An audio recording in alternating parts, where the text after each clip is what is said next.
Assalamu alaykum, hörmətli görürmənlər. Şərq Türkistan avazının gündəlik xəbərlərini görüşənlərini qarşılamız. Tövəndə diktanlar xəbərlərimizdən təfsili məzmunları basın.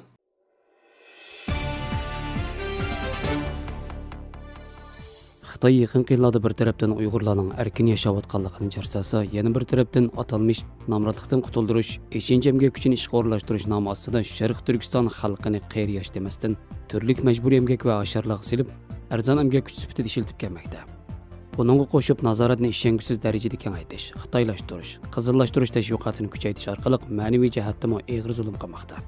Yaqında ijtimoiy uchur vositalarida tarqalgan sin ko'rinishlarda Sharq Turkistonning ma'lum joylarida o'ttir yosh va yashanganlardan tarkib topgan Uyg'urlarning asharga selinayotganligi, irqistonlarni chepish, qeyri onalarimizning etizda o't yo'layotganligi, kichik bolalarning jismoniy emgak selinayotganligi, xonim qizlarning onalarimizning aloqazodalik ichida boshlaridagi yog'liqlarni elishi, Xitoycha qizil naqsha etayotganligi, yo'qolib ketgan yoki tutqun qilingan oila a'zolarining rasmlarini ko'rsatib unsiz yig'lashlari, shundaqla Xitoyning har xil maymun o'yinlari bilan Uyg'urlarni xo'rlashlari, kishilarning sulg'un chiroy ifodasi o'zlarining majburiy emgak qilayotganligini ifodalab bergan. Yana bir sin ko'rinishda bo'lsa, yerlik doiralarning etiz ishlariga ishiladigan o'rg'oqqa lazer nuri orqali egisining kimlik kuchini kirgizayotganligi ko'rsatilgan. Buningdan burun Xitoy doiralarining Sharq Turkistonda xalqning pichoq, qing'roq qatorliq tig'liq asboblarining soniga cheklama qo'yganligi, hammasi kod qo'yib manganligidek dunyoning hech qanday yerda tepilmaydigan qilmishlari oshkorlangan. Xitoy Sharq Turkistondagi jinoyatlarni yushirish uchun Xitoy ich sirtidagi tashviqotini qattiq kuchaytgan bo'lsa-mu, ijtimoiy taratqular tarqalayotgan ozg'ina sillar reallikning butunlay boshqa ekanligini isbotlab bermoqda.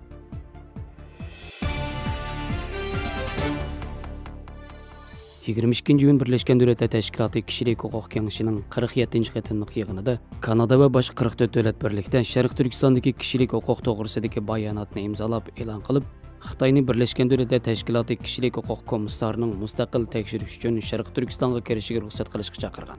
Lekin Ukrainaning janubidagi doimliq o'mkining rasmiy tor bekiti 25-iyun kuni bayonot e'lon qilib, Ukrainaning Sharq Turkistondagi kishilik huquq to'g'risidagi bayonot birlashma imzosini qaytarib olganligini bildirgan.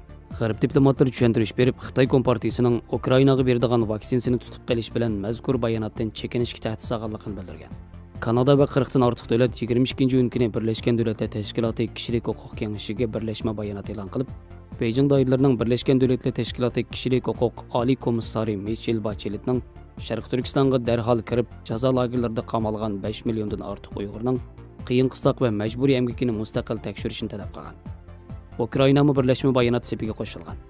Ukraina Tashqi ishlar ministrligi 24-iyun kechda bayonot e'lon qilib, Ukrainaning Xitoy bilan bo'lgan strategik sheriklik munosabatiga intayin ahamiyat beradiganligini ta'kidlab, Xitoyning ichki ishlariga aralashmaydiganligini hamda mustaqillik, egilik huquqi va zamin butunligiga hurmat qilish prinsipini davomli saqlab qolishni xohlaydiganligini, ikki davlat munosabatining o'zliksiz taraqqiy qilishini ilgari suradiganligini bildirgan.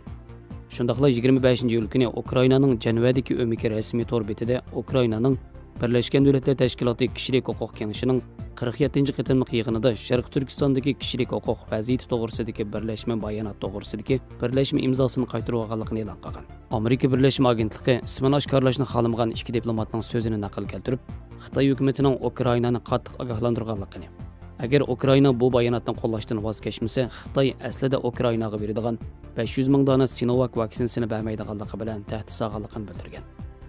Xitoyning Ukrainani Sharq Turkistonning kishilik huquqni tekshirish bayonotidan chekinishga majburlash harakati taratqular va diplomatik kishilar tomonidan vahshiy va zo'ravon diplomatiyasi deb tasvirlanib, Xitoyning bu qatim Ukraina qaratgan besimi bo'lsa, Xitoyning yaqinqi mazgildagi kishilik huquq xotirasini tanqidlashga qarshi yapardigan kuchli qaytaruv hujumi ekanligini, bu orqali xalqaroning Xitoyning kishilik huquqqa bo'lgan diqqatini tövallatish yoki boshqa yoqqa burmalash, Xitoyning Ukrainaga olib keladigan besimining xalq salomatligiga ziyonliq, hatto hayotiga xavf yetkazadigan usullar orqali Xitoyning kishilik huquq xotirasini tanqid qilgan davlatlarga bo'lgan besimini kuchaytirib o'tganligidan derak berdiganligini bildirgan.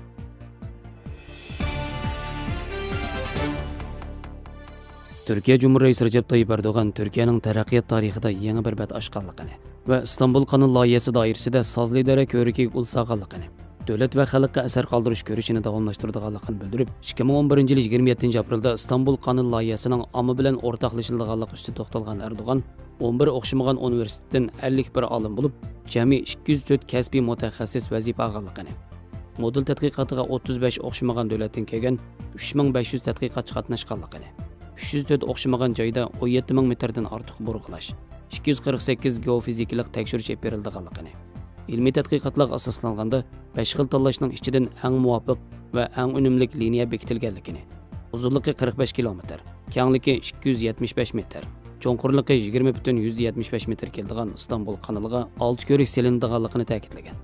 Erdo'g'an İstanbul kanali Sazildere ko'rikining asosli uzunligining 440 metr, umumiy uzunligi 1618 metr, supisining kengligining 46 metr keladiganligini, egizligi 196 metr keladigan munarlarning almas geometriya bilan loyihalanganligini, Başak shahar, Baxchi shahar, Hadimköy bo'likining tamomlanishi bilan karbon qo'yib berish miqdorining 32126 tonna ozaydiganligi va 641 million 700 ming lira, yiqilg'idan 75 million 500 ming lira bo'lib, har yili jami 717 million 200 ming lira tejab qilinadiganligini bildirgan.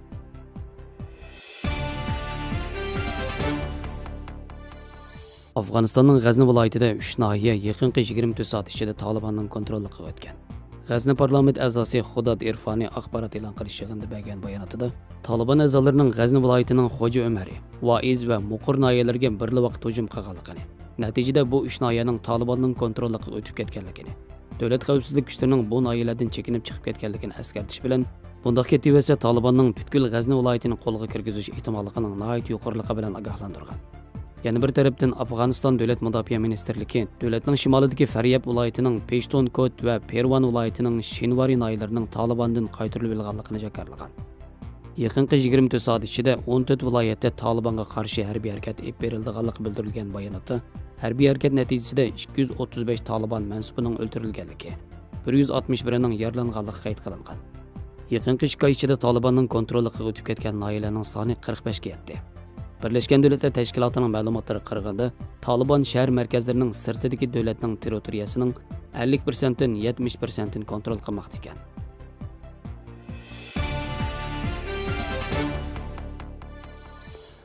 Xəbərlərimizi kögnəڭlərə rəhmət. Görüşkücə aman bolunlar. Xeyri xoş. Allah qamanət.